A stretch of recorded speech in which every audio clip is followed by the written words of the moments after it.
और वहीं केंद्र और प्रदेश सरकार के आदेश के बाद अभी इंडस्ट्री को ऑक्सीजन निर्माण की 10% ही ऑक्सीजन प्राप्त हो रही है।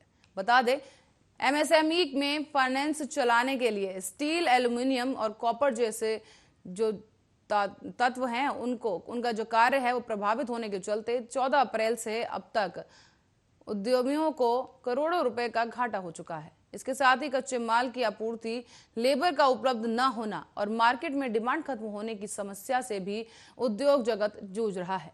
मेरठ के विभिन्न ऑक्सीजन रिफिलिंग प्लांट में ऑक्सीजन की आपूर्ति आइनॉक्स मोदीनगर, गोयल एमजी गैस गाजियाबाद के द्वारा की जाती है।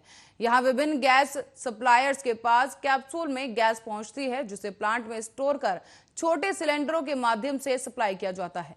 अब मेरठ का महेश्वरी ऑक्सीजन प्लांट भी गैस निर्माण कर रहा है। प्रतिदिन यहां पर 1000 तक गैस सिलेंडर का निर्माण होने का आईआईए ने दावा किया है। हालांकि ministry of commerce and industry के द्वारा जारी किए गए आदेश अनुसार अब इंडस्ट्री को गैस उपलब्ध कराने की छूट दे दी गई है। गाजियाबाद और मोदीनगर के सप्लायर्स का यह दावा है कि वो लोग अभी 55.82% ही ऑक्सीजन इंडस्ट्रीज को सप्लाई कर पा रहे हैं।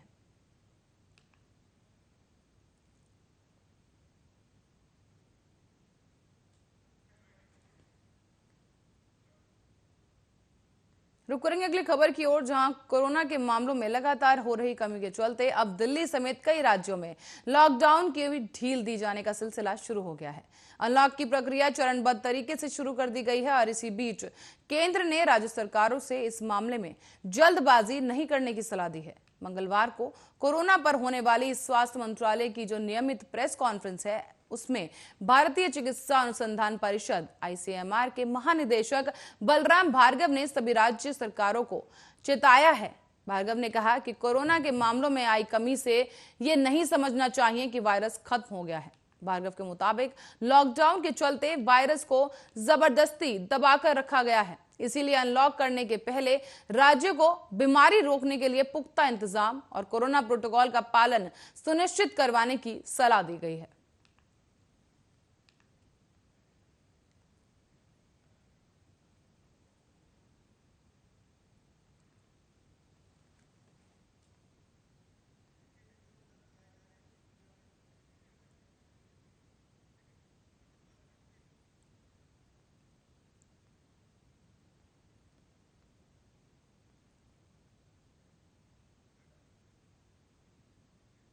वहीं 9वीं और 11वीं की छात्र वार्षिक परीक्षा फल के आधार पर अगली कक्षा में भेजे जाएंगे अब बच्चे। यदि साल भर कोई परीक्षा या असेसमेंट नहीं हुआ हो तो सामान्य रूप से छात्रों को प्रमोट करने का निर्देश दिया गया है।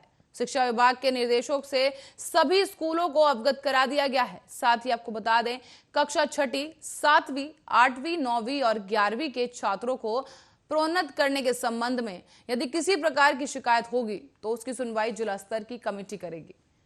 माध्यमिक शिक्षा विभाग ने कक्षा 6ठी, 7वीं, 8वीं और 9वीं समेत 11वीं के जो छात्र हैं उन्हें अगली कक्षा में प्रमोट करने का दिशा निर्देश जारी किए हैं। साथ ही आपको बता दें कि जिला विद्यालय निरीक्षक डॉक्टर मुकेश कुमार सिंह ने बताया कि विभाग के निर्देश के अनुसार कक्षा 6ठी से लेकर 8वीं तक के छात्रों को सीधे अगली कक्षा में भेजना है।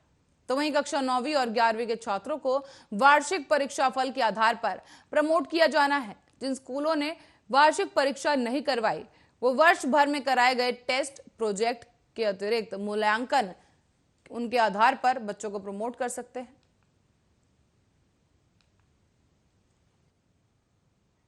और इसी बीच फिलहाल के लिए खबरों में इतना ही। देश और दुनिया की तमाम खबरों के लिए देखते रहिए RN।